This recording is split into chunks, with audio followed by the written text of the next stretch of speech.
Veja só, mas isso é muito interessante. Torne-se um mestre das artes com os cursos exclusivos da STEC. Aulas presenciais certificadas nas áreas de design, criação, direção de arte, games, programação, cinema, fotografia, comunicação, publicidade, marketing, empreendedorismo e idiomas com os melhores professores do mercado e uma estrutura de qualidade. Acesse stecbrasil.com.br e conheça nossos cursos de férias e construa o seu futuro profissional. E sejam todos muito bem-vindos para mais um vídeo aqui do canal da STEC, para mais um programa da STEC, o seu programa semanal de informação, cultura, entretenimento e diversão. E hoje, dando continuidade à nossa série sobre marketing, respondendo à pergunta do grande amigo inscrito Alan Bruno, vou falar sobre precificação. Como que você coloca preço em um produto, o que você tem que considerar para precificar adequadamente um produto. Porém, antes disso, eu convido a todos que acessem stecad.com.br para conferir todos os nossos cursos e treinamentos profissionais. Curso de fotografia, cinema, audiovisual, marketing, empreendedorismo, design, Photoshop, enfim, programação de jogos, muitos cursos, workshops, palestras, ensaios fotográficos, orientação de TCC e monitoria, tudo em stecad.com.br, todos os cursos com certificação profissional e tutoria de qualidade para que você tenha um portfólio bem feito para que construa a sua imagem no mercado. Então é isso aí, vamos começar o vídeo de hoje falando sobre precificação.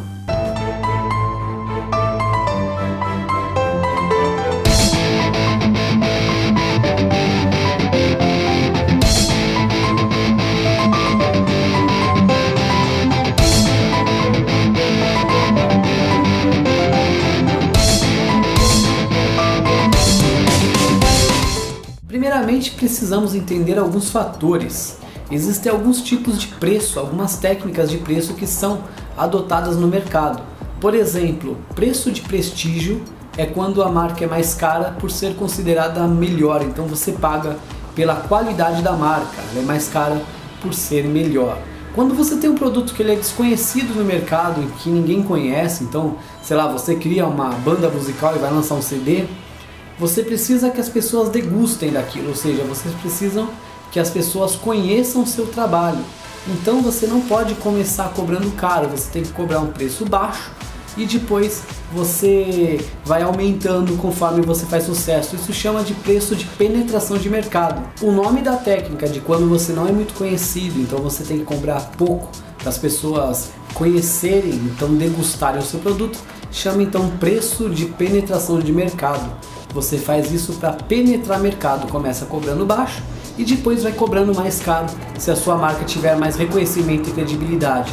O contrário do preço de penetração de mercado é a desnatação, em que você é uma marca muito popular, você por exemplo a Apple, e você sabe que assim que você anunciar um lançamento, muitas pessoas farão fila para adquirir seu produto, muitas pessoas vão querer consumir o que você quer vender. Então você vende a um preço caro, para atingir todos que querem comprar, os que têm poder e aquisição, e depois quando você já vê que vai sair de linha para não competir com você mesmo, o ciclo de vida daquele produto está chegando ao fim, você desnata ele, então você abaixa o valor para poder ser acessível para quem não comprou ainda. Então quando ele estiver quase fora de linha, você faz a desnatação, começa alto e vai desnatando o preço para ir penetrando outras classes sociais, outros mercados. Então preço de prestígio, preço de penetração de mercado, começa barato, depois sobe, e desnatação, começa caro e depois desce. Esses são os tipos de preço, exemplos que são aplicados no mercado. Uma outra coisa que a gente tem que conhecer é que existem dois tipos de produto. Os produtos que são conhecidos como de referência e os produtos comuns como produto de benchmark. Falando em produtos comuns de benchmark, é importante saber que o ser humano ele precifica e considera valor por comparação. Por exemplo, você vai comprar uma pizza e ela custa R$40. Como que você sabe se ela é barata ou cara? Você vai comparar com outras pizzas. Então é um produto que ele é comparado no mercado. Sei lá, você pode pagar num DVD, num livro, entre R$30 e R$70, por exemplo. É um valor médio. Pode ser que existe, lógico, obviamente livros de R$500, existem comidas, né, pratos de comidas de 2.000, mas aí já sai, né? Eles têm que apresentar algum custo-benefício que te contemple e convença a comprar. Mas você sabe que a média do preço é essa, né? Então são produtos de benchmark, são produtos comuns que o ser humano ele precifica e ele vê o valor por comparação. Já os produtos referência são aqueles únicos exclusivos que não existem no mercado, então não tem como você comparar. Você vê aquilo no mercado e não consegue comparar com outro produto ou serviço porque aquilo não existia. Então essa comparação não pode ser feita. Aí vem o consumidor pagar o valor agregado que ele percebe em relação ao custo-benefício daquele produto ou daquele serviço. Então temos produtos de referência que não são comparados e os produtos comuns de benchmark que são precificados e comprados por comparação. Agora vamos falar sobre como precificar o produto, o que eu tenho que levar em consideração, que remete à última aula de marketing, que é a aula que a gente falou sobre o break-even point, o ponto de equilíbrio. Eu vou deixar o link daquela aula aqui na descrição. É importante ter aquele conhecimento para entender essa aula, porém eu vou recapitular rápida e brevemente o que é o ponto de equilíbrio. Você tem 3 elementos que te ajudam a precificar o produto. Um é o custo variável ou custo direto. Por que é variável? Porque ele varia de acordo com a quantidade de itens produzidos, ofertados e vendidos, então ele é variável. E por que ele é direto? Porque ele se relaciona diretamente com a quantidade de produtos vendidos e ele está relacionado a um custo direto da produção e fabricação dos itens. Ele incide diretamente sobre a venda ou a prestação de serviço. Quanto mais venda, por exemplo, para fazer um produto você precisa da embalagem, da matéria-prima, da logística do envio. Então quanto mais produto você produz, mais matéria-prima você tem que comprar, mais embalagem você tem que usar, mais taxas de envio você paga, então são custos variáveis. Se você é um prestador de serviço, você gasta com transporte, com alimentação, então também é um custo que varia. Se você tem uma equipe, você tem que pagar horas de trabalho de confecção para outras pessoas, tem que pagar os impostos, as comissões de venda, enfim, são custos que variam de acordo com a quantidade de produtos produzidos e comercializados. O outro item são os custos fixos e indiretos, aqueles que não variam diretamente de acordo com a quantidade de produtos produzidos e comercializados. Esses gastos e despesas não têm alteração de acordo com o volume de produção e de venda. Eles podem sim aumentar, diminuir, porém não necessariamente é o volume da produção e de venda que faz com que isso ocorra. Por exemplo, mesmo que você tenha um mês ruim, que você venda pouco, você ainda tem custo fixo, você tem que pagar água, luz, o aluguel, a manutenção de equipamento, manutenção dos veículos, salários, funcionários, enfim, são custos que você já começa com aquele déficit. Você começa o mês, se você produz ou não, aquele custo está lá e você vai ter que pagar. Eles ocorrem sem que dependam das vendas e da produção. E não esqueça de incluir o seu próprio salário, prolabore nesse cálculo, porque é a inclusão do seu salário, é você se remunerar com uma quantia fixa mensal que faz com que você não confunda o dinheiro da empresa, do negócio, com o seu dinheiro pessoal.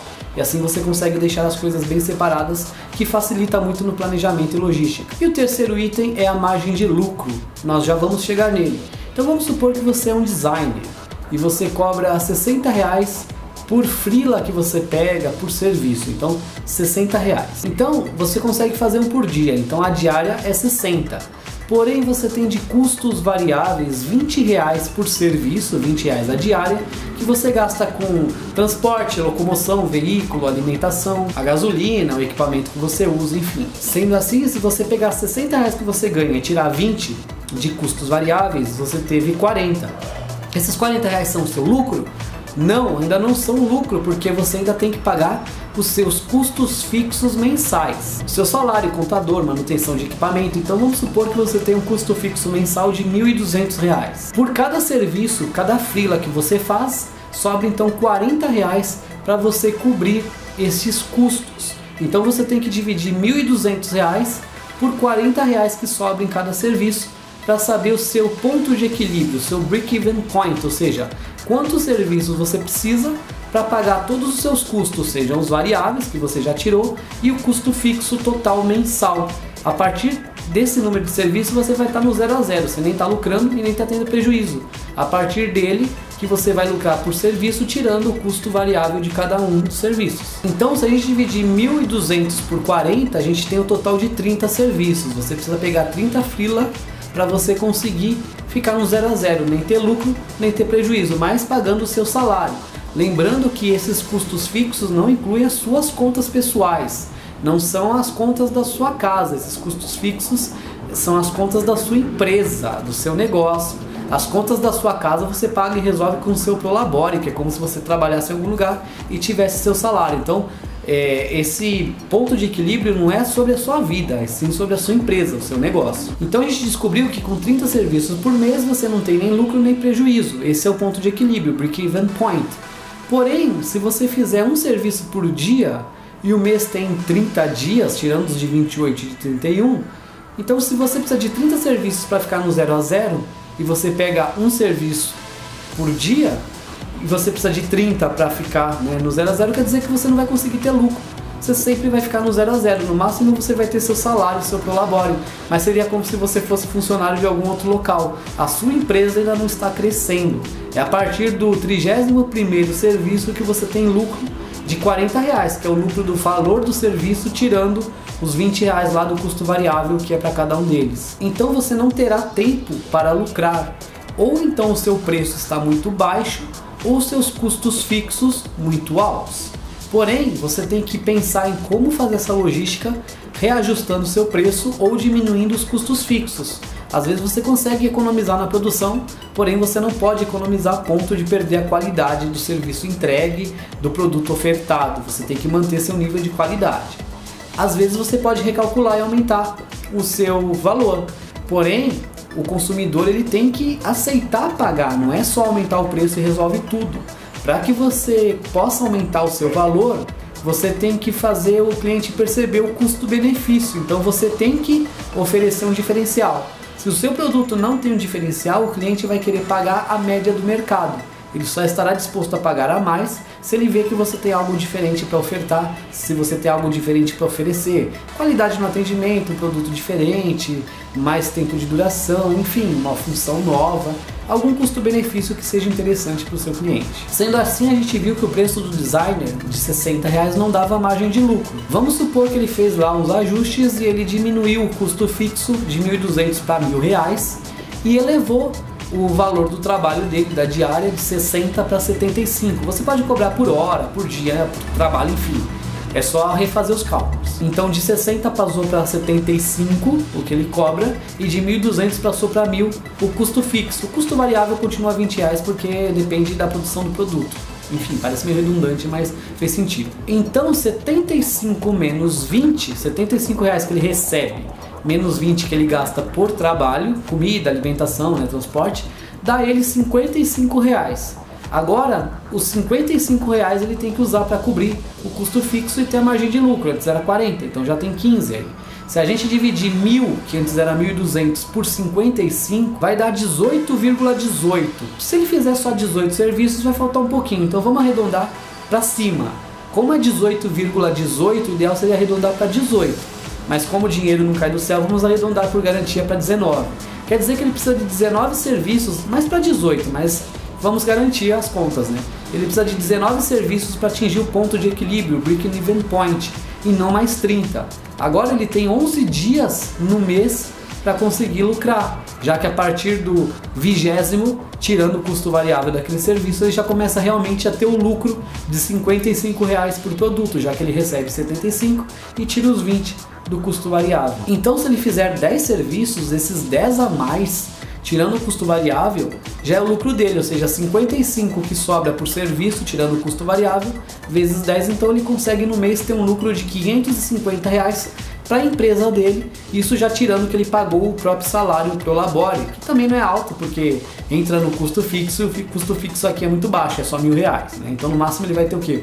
Uns R$500 de salário, mais a conta de luz, enfim, aluguel ou até menos, né? Não é uma situação adequada, mas é um exemplo. Então, como a gente viu, só elevar o preço não adianta, porque o preço está ligado íntima e diretamente ao conceito de valor, o valor percebido pelo cliente.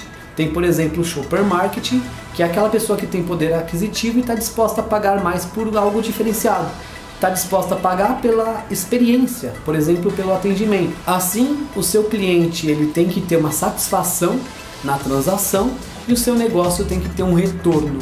Então é isso aí, turma, é assim que a gente faz para dar o preço para o produto, né? Estratégia de apressamento, são esses os itens considerados que têm relação com o ponto de equilíbrio e com a margem de lucro, que é o terceiro item, custo fixo, custo variável, margem de lucro. Espero que esse vídeo tenha sido útil e interessante, que vocês tenham entendido. Qualquer dúvida ou sugestão, deixe nos comentários que responderemos a todos. Não deixe de acessar stackad.com.br para conferir todos os nossos cursos e treinamentos profissionais. Siga nas redes sociais, curta o vídeo, inscreva-se no canal porque a sua ajuda é fundamentalmente importante para nós. Então é isso aí, muito obrigado a todos por tudo mesmo. Até a próxima, aqui eu me despeço e eu fui. Tchau, tchau. E pedimos sempre que deem aquela contribuição ao canal, se inscrevendo, curtindo o vídeo e deixando o seu like. Procure na playlist pelos vídeos para você ver os conteúdos com maior organização e nos siga sempre nas redes sociais.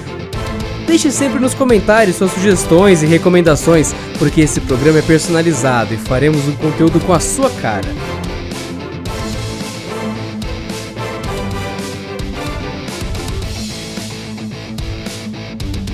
Canal da Stack, o canal mais diversificado da internet.